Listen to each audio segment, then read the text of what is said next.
네, 오늘도 말씀 안에서 함께 만날 수 있음에 감사합니다. 계속해서 우리 본문을 가지고 복음을 살아내며 복음을 살아내는 교회의 시선이라는 제목으로 말씀을 나누고 있습니다. 우리가 지난 시간 사도행전 2장 41절, 47절에서 복음과 함께 새롭게 출발한 교회의 그 모습을 4주간에 거쳐 마지막으로 살펴봤었습니다. 그 모습은 오늘날 이 땅에 존재하는 지상교회의 마치 큰 바위 얼굴이라 할 수 있었습니다. 큰 바위 얼굴이라는 소설에 등장하는 어니스트가 동네 한켠에 저 멀리 보이는 산에 바위산을 바라보면서 언젠가 저 바위같이 든든한 한 존재가 우리 마을에 와 우리를 행복하게 해줄 거라는 기대감을 놓치지 않고 묵상하고 소망하는 중에 어느새 그 자신이 그 큰 바위 얼굴이 되었고, 정작 주변 사람들이 그를 큰 바위 얼굴로 바라봤을 때 정작 그 자신이 하는 말은 나보다 더 그 큰 바위 얼굴을 닮은 사람이 올 것을 기대하는 겸손함을 보였죠. 저는 이런 소설의 구조가 오늘 우리가 이 초대교회를 통해 보여주신 교회의 교회됨을 바라보면서 가져야 할 기본적인 마음의 자세가 아닌가 싶습니다. 그렇다면 복음과 함께 그 새로운 걸음을 걸은 교회의 모습은 한마디로 어떠했습니까? 세 가지 문장으로 우리는 정리해봤습니다. 복음이 그를 살렸죠. 그래서 복음 안에서 살아났습니다. 그리고 그 복음을 살아냈고 그 복음으로 살리는 공동체였습니다. 살아남이 있었으며 살아감이 있었고 살림이 있었죠.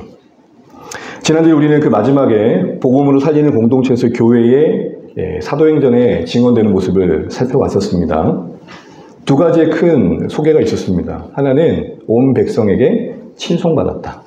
이때 친송은 인정받았고 칭찬받았다는 거죠. 한마디로 매력 있는 자들이었습니다. 신앙을 갖는다는 건 유별남이 아니라 좀 매력이 있어야 됩니다. 가까이 하고 싶고 이야기하고 싶고 머물고 싶은.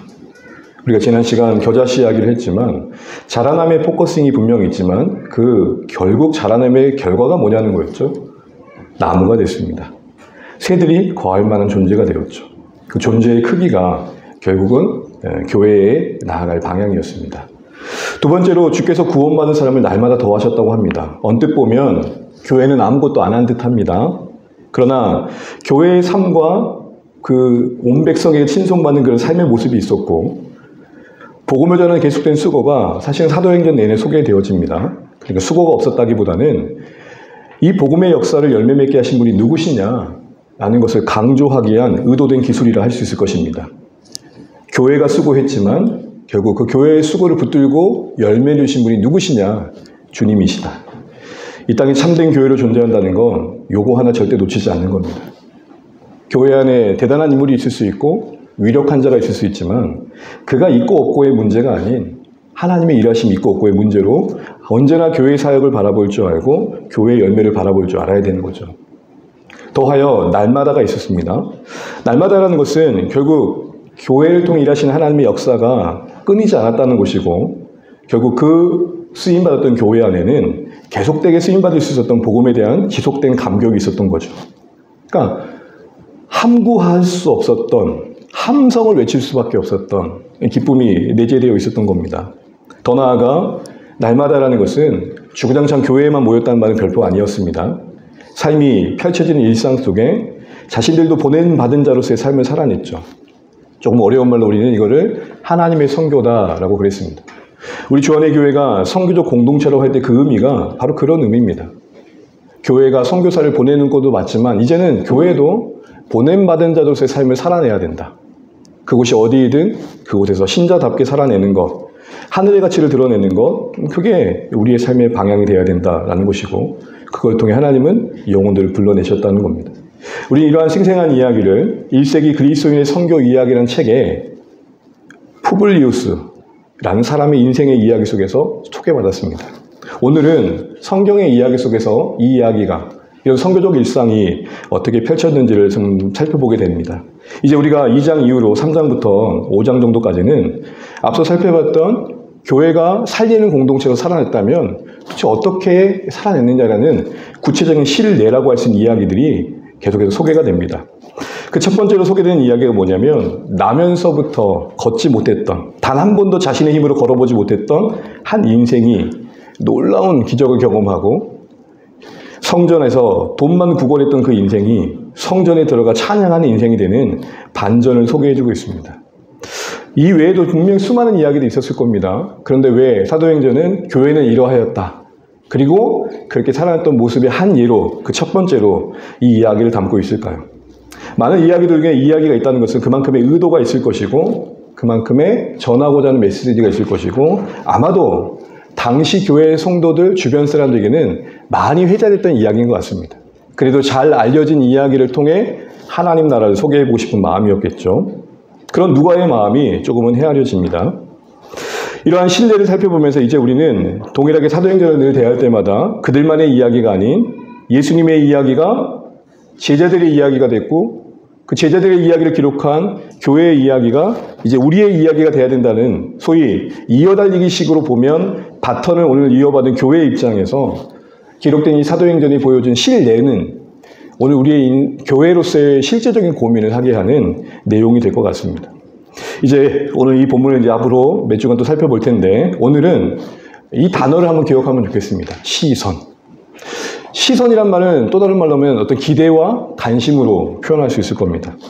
조금 더 어렵게 말하자면 뭘 가치 있게 여기느냐, 어떤 세계관을 가지고 살아내느냐라는 것이겠죠. 그런 시선이 어떠하냐가 복음으로 살리는 공동체로서의 삶에 아주 중요한 요소가 되었다. 이게 오늘 사실 설교의 큰 방향입니다. 그렇다면 여러분, 나면서 못 걷겠다는 일을 바라보고 있는 베드로와 요한, 또 그들이 보여주는 그 시선은 복음으로 살리는 교회로서 어떤 모습을 갖춰야 된다고 우리에게 도전해주고 있습니까? 두 가지인데 그 먼저는 주님을 향하는 시선이 있었다는 것입니다. 주님을 향한 시선, 조금 어려운 말로 지향이 있었습니다. 지향이라는 사전적 단어를 보면 어떤 대상을 향해 의식적으로 그 대상을 늘 생각하는 겁니다. 저는 박윤영 사모를 지향합니다. 와닿으시죠? 믿든지 안 믿든지 그렇습니다. 지향한다는 건 내가 어디 있든지 거기서 그 특정 대상을 향해 마음이 쏟아지고 있다는 겁니다. 그 대상을 향해 쏠림이 있는 겁니다.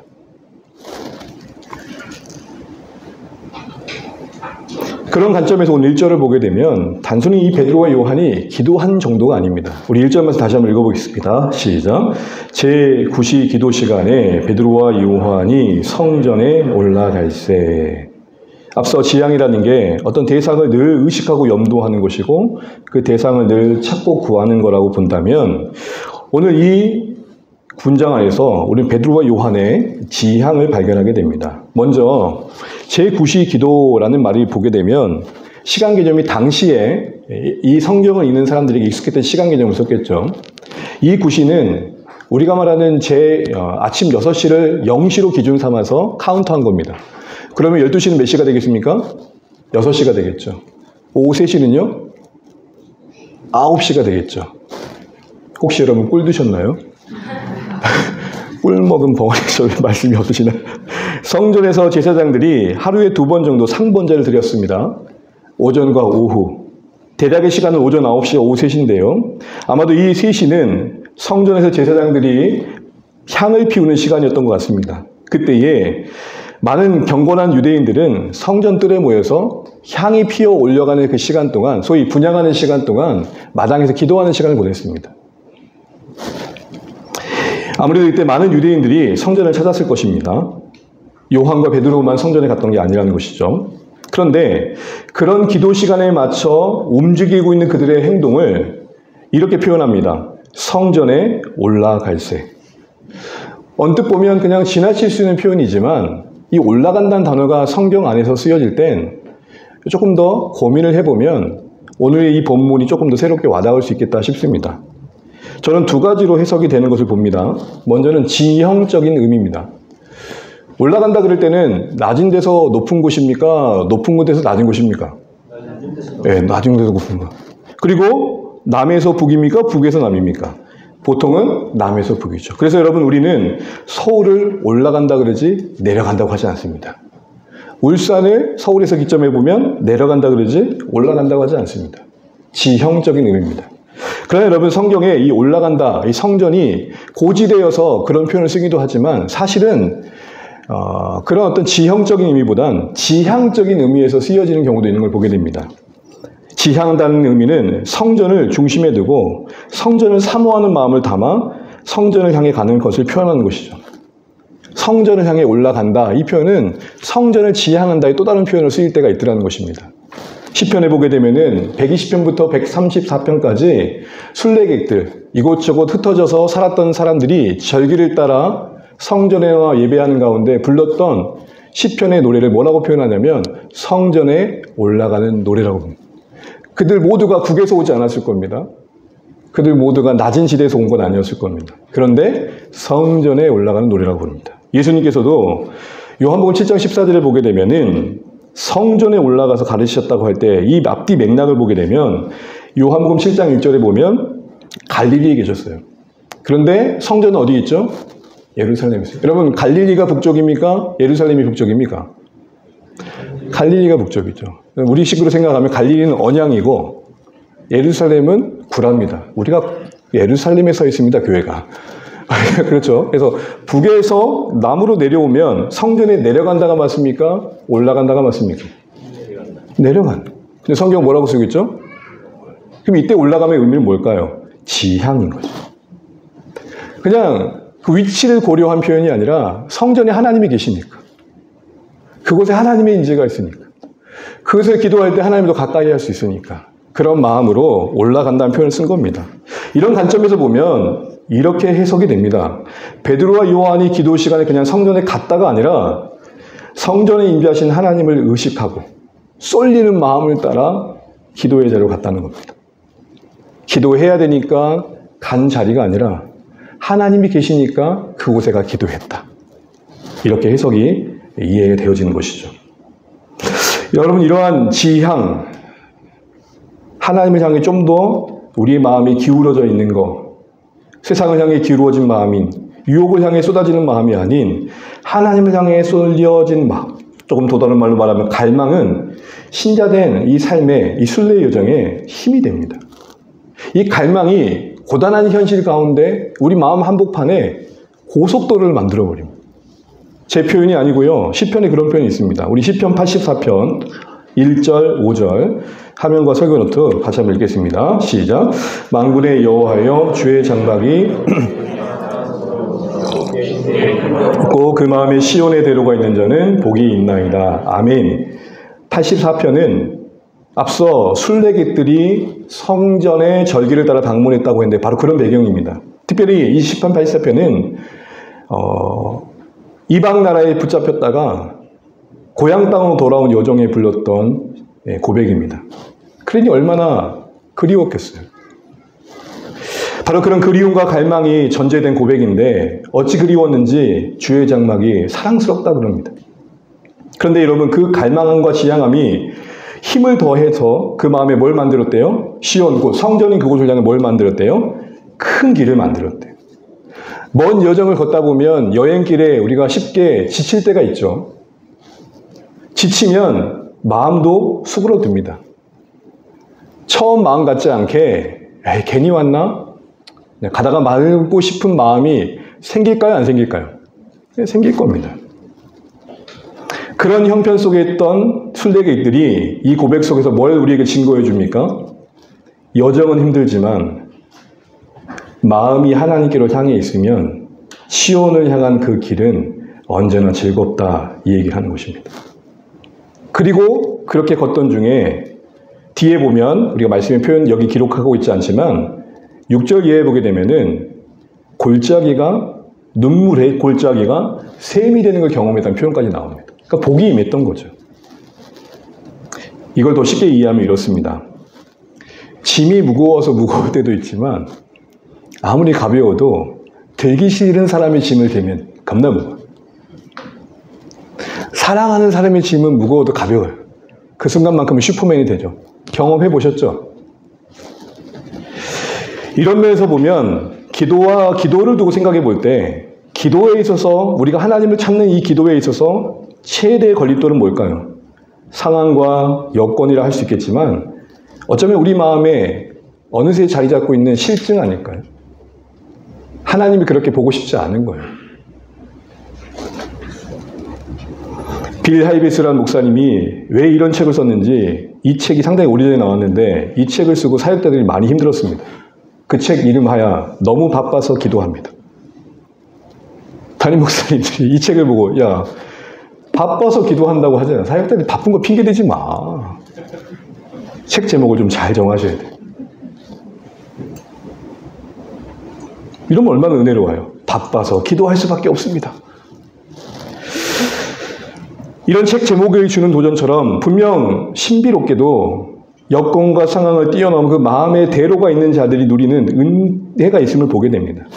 이런 면에서 우리의 신앙의 실천들, 예배, 말씀, 기도, 어쨌든 하나님 앞에 나아간다고 하는 모든 어떤 행위 속에 우리의 마음과 숨은 동기를 점검해 보는 것은 분명히 필요할 것 같습니다. 어느새 습관, 어느새 의무만 남아있진 않는가라는 거죠. 하나님에 대한 지향이 회복되시는 주안의 가족 되시기를 주임을 축복합니다. 설교자인 저에게 적용을 해본다면 설교하기 위해 성경을 펼치는 것과 지금도 영광의 하나님이 살아계셔서 이걸 통해 말씀하시기 때문에 설교하는 것은 천지 차이입니다. 사역자니까 새벽에 나와야 되고 주일에 나와 말씀을 전해야 되니까. 어떤 영상을 봤어요. 유치원 딸과 아빠가 아침 밥상에서 대화를 나누는 거예요. 너 왜 자꾸 유치원 안 간다 그래? 가기 싫다니까. 그랬더니 아빠가 그래요. 나도 가기 싫어. 니도 가기 싫고 나도 가기 싫고 우리 땡땡이 치자. 근데 갑자기 문이 하나 열리면서 엄마가 등장해요. 아직도 안 가고 뭐하고 있어? 했더니 서로 바쁘게 나가는 장면이었습니다. 사랑하는 주안의 가족 여러분, 우리가 어느새 지쳐서 고단한 거 이해가 됩니다. 그러나 여러분 그것만일까요? 정말 그것만일까요? 좀 편해지면, 바쁜 게 좀 지나가면 여러분 그 수많은 시간들을, 그 여유의 시간들이 하나님과의 향유하는 시간들로 채워질 수 있을까요? 또한 올라간다라는 이 표현은 그 시제가 주는 교훈이 있는데요. 가끔 이제 헬라어의 시제를 얘기하는 이유는 그 헬라어가 갖는 독특함 때문에 그렇습니다. 미완료 시제를 쓰는데 거듭 말씀드리지만 이 시제는 반복되는 습관을 말할 때 씁니다. 올라갔다는 것은 단 한 번의 행위가 아니라 그들 안에 있는 지향함이 계속되었다는 것이죠. 이런 면에서 여러분 지금 베드로와 요한이 지금 성령 충만한 모습으로서 계속 소개되고 있는데 진짜 성령 충만한 게 뭔지를 알게 돼요. 우리는 성령 충만함을 어떻게 이해할 때가 있냐면 단방에 그 한 번으로 끝내는 싸움으로 생각할 때가 있어요. 그러니까 성령 충만함 한 번 받고 나면 더 이상 기도할 필요도 없고 말씀 필요도 없고 언제나 의욕 충만한 상태를 유지하는 것으로 생각할 때가 있어요. 한 번 충전하면 당분간 충전하지 않아도 되는 개념이 성령 충만이 아니라는 거죠. 보십시오. 어느 때보다 오순절 성령 강림을 지나고 성령님의 임재를 경험했던 베드로와 요한이 계속했던 게 뭐예요? 하나님 앞에 나아가는 거예요. 여러분 우리가 신앙생활하면서 부흥의 한 번으로 신앙을 때우려고 하면 안 된다는 거죠. 진짜 은혜가 임한 사람은 어떻게 돼요?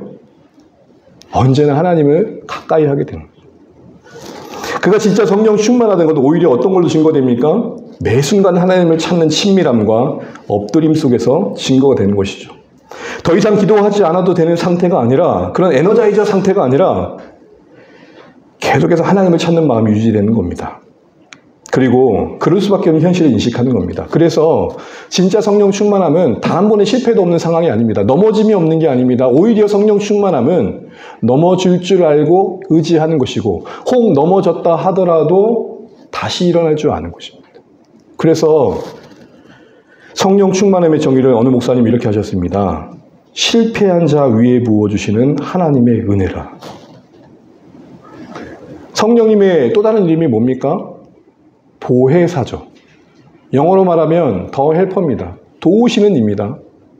우리 홀로 이 순례 여정 걷지 말라고 예수님께서 우리 안에 성령으로 임재하고 계시다는 겁니다. 돕고자 하시는 성령님을 꽂아놓은 보리차처럼 저 구석군대에 놓고 우리 힘으로 살지 말라는 것이죠. 이런 의미에서 우리는 미 베드로와 요한이 지향하는 마음을 따라 성전에 계속해서 올라가 기도했던 모습 속에 우리가 살아갈 삶의 방향을 돌아보게 됩니다. 그런데 여러분 더 한 가지 볼 것은 이런 지속된 기도가 놀랍게도 오늘 이 본문에 이 놀라운 회복의 역사의 여정에 자리 잡고 있더라는 것입니다. 기도와 기적, 기도와 복음의 역사, 기도와 나면서부터 단 한 번도 걸어보지 못한 인생의 회복이 묶여 있습니다. 무슨 말입니까?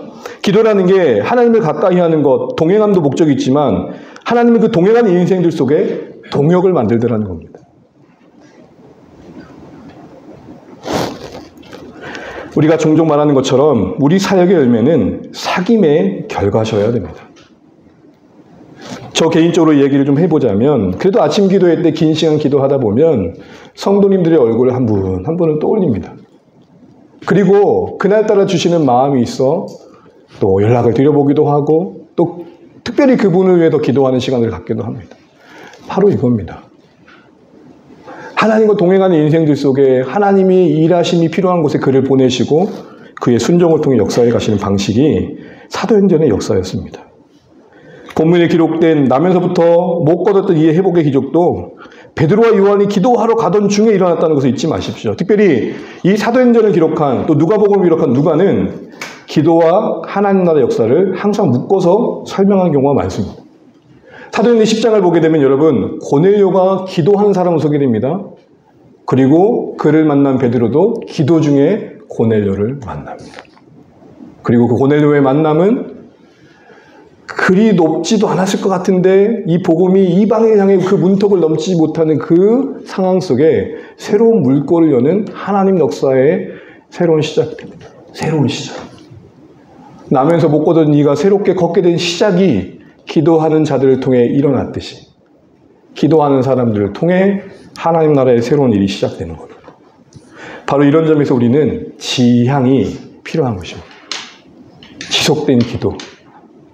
이 공간에 와서 함께 기도하는 것도 참 감사하지만 여러분 삶이 어디 있든지 간에 지향함이 있는 기도가 있으면 좋겠습니다. 평범한 일상 속에 설거지를 하는 중에도 그 씻기는 때를 보면서 주여 주의 보혈로 나를 정결케 하옵소서. 가끔 설거지에 비춰지는 그 화상을 보면서 하나님 이것도 씻겨 주옵소서. 지향함 속에 하나님이 그 마음을 따라 역사하셔서 동역의 자리로 우리를 초청하신다면 하나님의 일하심에 쓰임받는 게 우리 인생의 목적이라면 우리가 해야 될 일은 다른 게 아닙니다. 매일 기도로 시작하십시오. 매 순간 그 지향하는 마음을 하나님께로 향하시고 그 하나님을 향한 바라봄 속에 우리를 통해 일하시는 하나님을 경험해 가시면 좋겠습니다. 두 번째로 오늘 본문에 볼 수 있는 시선은 주님을 닮은 시선입니다. 또 다른 말로 말하자면 국률이라 할 수 있습니다. 여러분 오늘 본문을 보게 되면 누가 봐도 지금 어떤 본다는 말, 뭔가 보는 동사와 그러니까 보는 것과 관련된 표현들이 되게 많이 반복됩니다. 그러고 보니까 나면서 걷지 못한 자의 시선과 베드로와 요한의 시선이 지금 교차하고 있습니다. 또 다른 말로 엇갈리고 있어요. 서로 기대와 관심이 다른 거죠. 나면서 걷지 못한 자의 시선은 어떻습니까? 베드로와 요한은 성전 앞에서 보자마자 뭐라고 말해요? 이야, 왠지 어제 꿈을 꿨더니 왠지 오늘 정말 좋은 일이 있을 것 같은데 저 사람들 나한테 뭔가 줄 것 같다. 예감이 있었던 것 같아. 여러분 지금 그런 거 안 하는데 예전에는 고속버스가 휴게소에 딱 서게 되면 항상 두 분이 타셔요. 그래가지고 시계를 막 뭐 이렇게 종이를 막 나눠주세요. 그죠? 그래서 신상품이 아직 홍보가 안 돼가지고 지금 여기서 판다고 2만 원만 내시라고. 그럼 여러분 그거 아세요? 그거 어떻게 하시는지? 딱 그들이 봐가지고 살만한 사람한테 합격증을 주는 거예요. 무슨 말 이해되시죠? 저는 늘 받았어요. 늘 당첨이에요. 여러분 그 사람들이 볼 때 제가 뭐예요? 만만한 거죠. 저 인간은 뭐 할 것 같다? 지갑이 할 것 같다. 바로 그런 거였어요. 이게 오늘 성전 앞에 이 나면서 걷지 못한 자가 볼 때 어때요? 왠지 베드로와 요한이 성령 충만했잖아요. 얼마나 은혜로웠겠어요? 저들은 뭔가 나에게 줄 것 같다. 그래서 5절에 보세요. 마음이 뭐예요? 기대가 뭐예요? 뭐를 얻을까였어요. 그런데 여러분 베드로와 요한은 어땠습니까?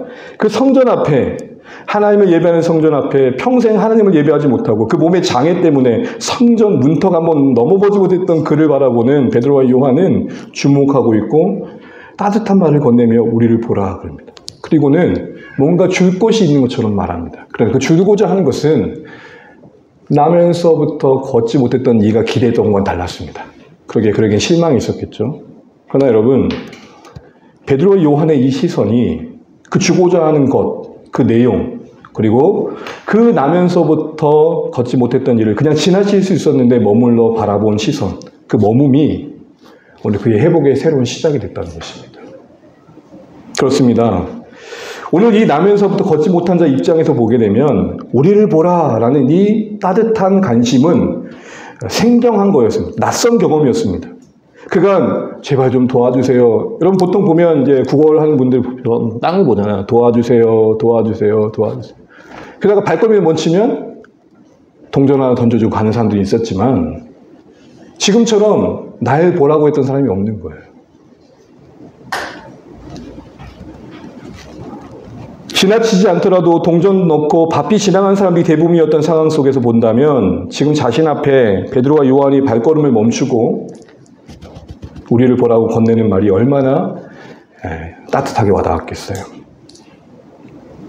평소 자신의 그 주저앉아 있는 모습을만 보고 자기를 알지도 못하는 수많은 사람들이 아이고 태어날 때부터 뭔 죄를 졌길래 저렇게 불쌍하게 태어났노 라는 시선은 받아봤지만 육체의 고통 속에 주저앉아서 하루하루 먹고 살아야 되니 이것밖에 없어 구걸하는 것만이 최선이어서 살고 있지만 그래서 마음속에 깊이 외로움도 있고 고독도 있고 아픔도 있지만 그 누구에게도 나눌 수 없었던 형편이었지만 이전까지는 경험할 수 없었던 새로운 다가움이 있었던 겁니다. 우리를 보라. 그럼 여러분 이 베드로와 요한은 왜 우리를 보라니 따뜻한 말로 그 당사자 나면서부터 걷지 못했던 일을 하나의 인격체로 대하며 바라볼 수 있었을까? 우리를 보라는 이 따뜻한 말의 시작은 도대체 무엇일까요? 우리는 여러분 4절 말씀 다시 보시게 되면 우리를 보라라고 말하기 전에 뭐가 있었습니까? 더불어 주목했다라는 표현을 보셔야 됩니다. 주목이라는 단어는 여기 보다라는 단어가 여러 개 쓰여 있지만 각각 다 다른 헬라어인데요. 특별히 주목이라는 단어는 아데티조라는 말인데 그 뜻은 응시하다, 뚫어지게 쳐다보다 라는 것입니다. 그렇다고 째려본다는 게 아닙니다. 겉모습이 아니라 그 이면을 본다. 그 숨겨진 모습.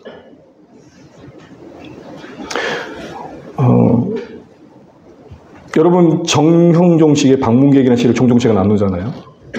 한 사람이 온다라는 것은 실로 어마어마한 것이다. 그의 과거와 그의 현재와 미래가 다 함께 오기 때문이며 그의 인생 자체가 우리에게 다가오는 일이기 때문이다. 혹 그 안에 부서지기 쉬운 마음이 있었을 거면 아니 이미 부서졌을 마음이 있을지 모르겠다. 바람이 그 마음을 굽이굽이 하듯 우리가 그 바람을 닮은다면 이것이 환대일 것이다.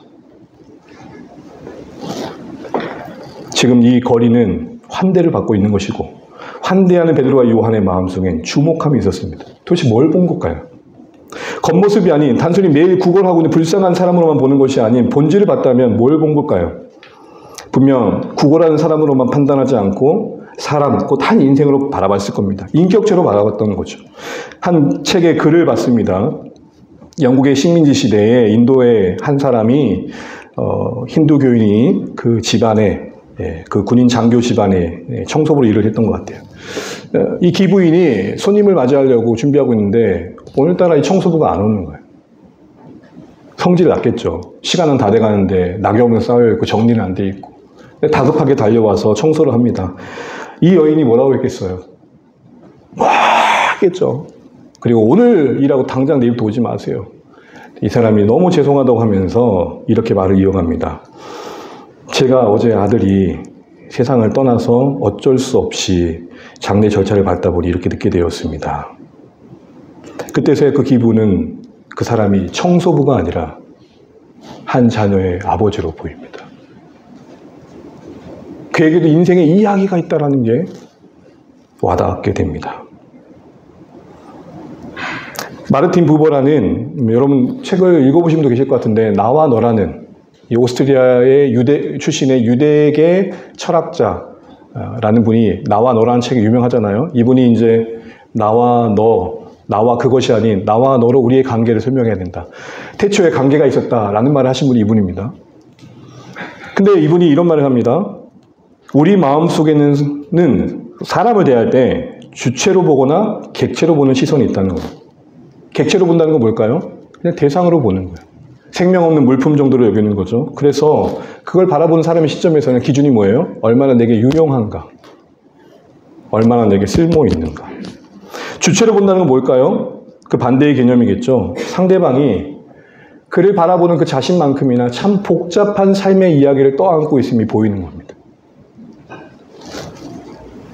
어떤 편견과 정해진 하나의 프레임으로 그런 사람이야 라고 판단하기보다는 보여지지 않는 영역 속에서 그가 가지고 있는 사연을 궁금해하는 안목을 갖는 것이죠.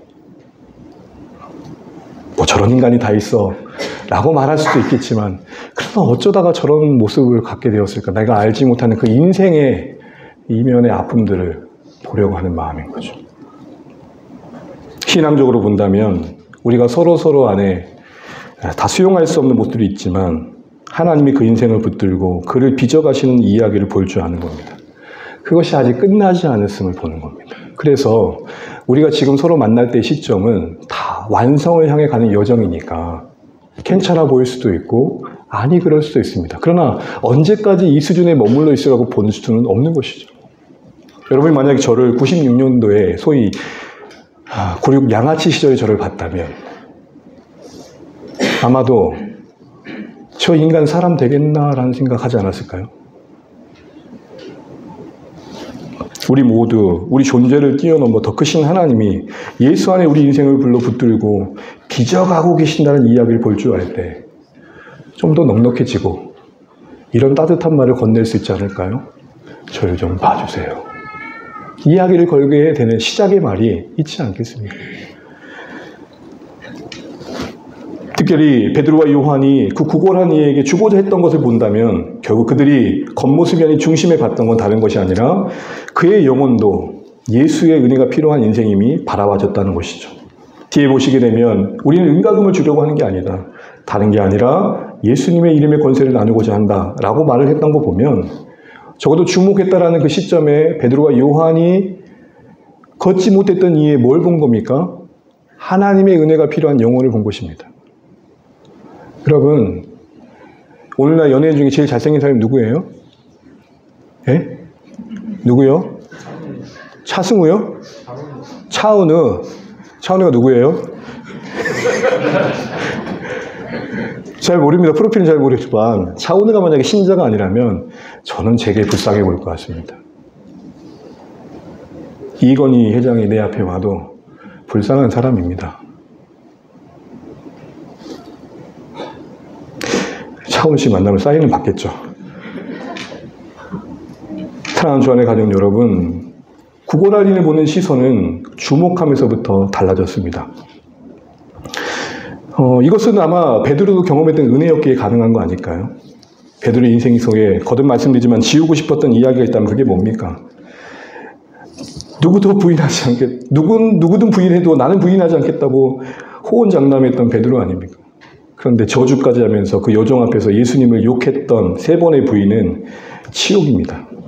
지울 수만 있다면 지우고 싶었을 겁니다. 그런데 여러분 그거 기억하시죠? 그가 예수님을 3번 부인한 그때에 예수님과 베드로 눈이 만나요. 그때 예수님의 응시하는 시선은 분명 지금 베드로와 요한이 나면서부터 안진병의 때를 보는 자와 닮았을 것입니다. 사랑받는 자가 사랑하게 됩니다. 하나님의 사랑이 충만한 자가 그 사랑이 뭔지를 아는 자가 사랑을 흘려보냅니다. 이처럼 예수님의 공유의 시선을 닮은 그들의 작은 시선의 응시는 그리고 그로 인해 만들어진 친절과 자비 그것은 놀라운 하나님의 일하심의 시작이 되었습니다. 별거 아니었던 것지만 바라보는 그 표정이 별거 아닌 것 같지만 그 친절이 국률로 말미암아 열매 맺어질 때 하나님의 일하심이 됩니다. 제가 간혹 어쩌면 너무 자주 말씀드렸던 예화잖아요. 회사가 휘청휘청해서 죽을 먹고 마음 먹고 있던 한 중소기업 사장이 슈퍼마켓에서 한 사람을 만나는데 그 사람이 신자였고 그 신자가 그 교회에서 샬롬이란 주제로 집회를 하고 있었습니다. 강사가 말합니다. 누구를 만나든 샬롬을 전하십시오. 실천하려고 휘청휘청하고 있는 그 사람이 뭐 때문에 휘청한지는 모르고 샬롬 했어요. 이 사람이 교회를 찾아옵니다. 수소문해서. 이렇게 말합니다. 나 그날 죽으려고 했습니다. 그런데 이 교회의 어떤 한 분이 저에게 죽을 놈 아닌 살 놈이라고 해서 제가 다시 결단을 했습니다. 간혹 자신의 생명을 던지는 사람들 중엔 그 작은 시선 하나 때문에 결정적인 결단을 내리는 경우를 보게 됩니다.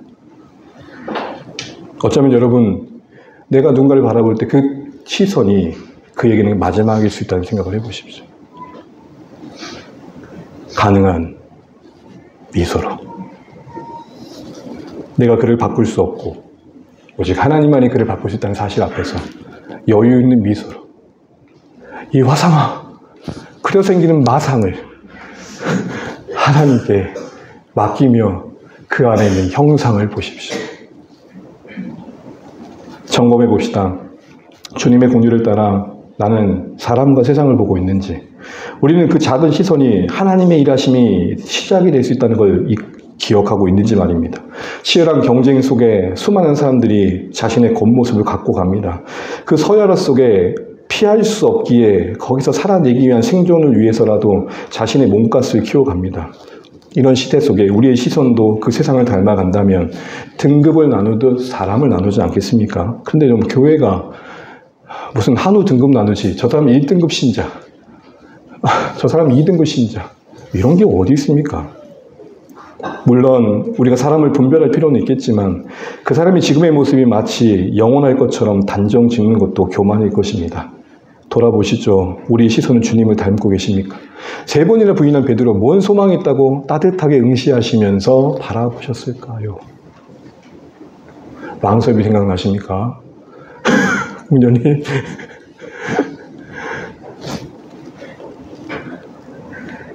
베드로와 요한이 왜 은과 금은 없다고 얘기했겠습니까? 안진뱅이에게 이런 말 하는 거 아닙니까? 은과 금으로도 채울 수 없는, 네 존재 가치를 만들 수 없는 더 귀한 게 있단다.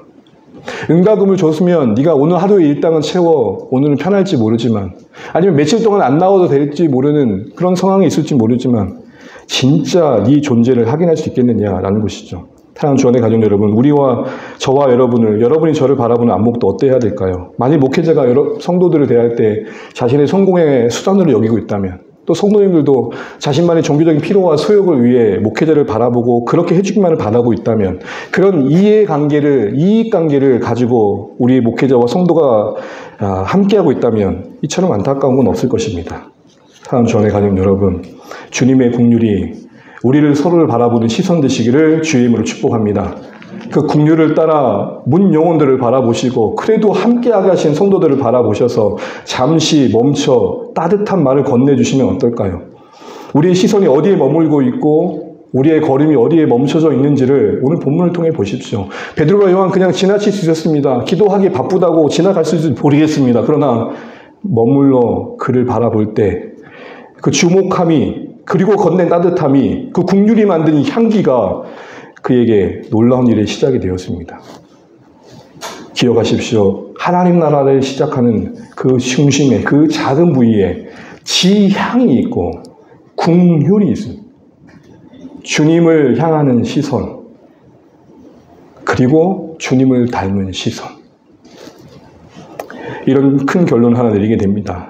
이 가정에서 우리가 다시 한번 확인하게 되는 것은, 신자로서 신앙이 자란다는 건 좀 더 구체적으로 평가를 해보게 되면 관계와 일상과 상황과 형편을 헤아리는 시선이 바뀌어가는 것입니다. 바뀌어간다면 그 기준은 우리 예수님일 것입니다.